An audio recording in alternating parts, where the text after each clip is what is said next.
एक बार एक राजा ने अपने मंत्री से कहा, मुझे मेरे राज्य के 4 सबसे बड़े मूर्ख ढूंढ कर ला कर दो।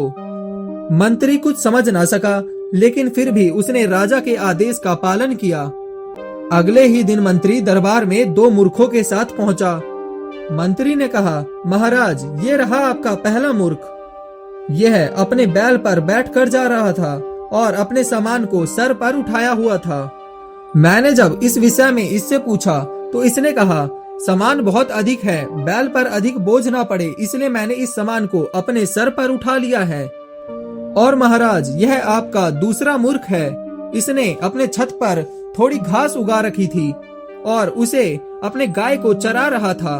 इसने घास को चराने के लिए गाय को अपने छत पर ले गया था।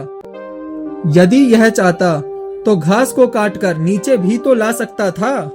राजा ने कहा, यह तो 2 ही मूर्ख है, बाकी के 2 मूर्ख कहाँ हैं? मंत्री ने कहा, महाराज, बाकी के 2 मूर्ख इसी राज दरबार में हैं। राजा अचंभित रह गया और कहा, कौन है वे मूर्ख?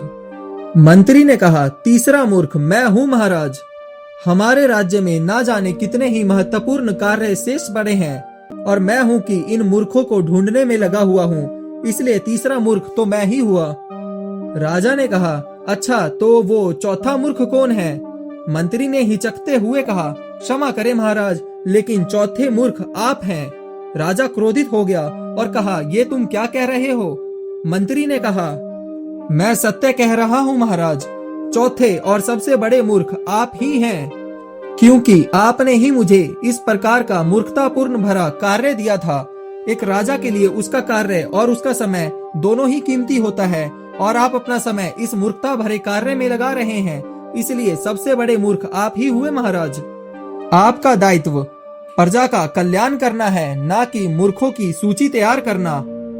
राजा मुस्कुराया और कहा, सही कहा तुमने, मैं ही सबसे बड़ा मूर्ख निकला।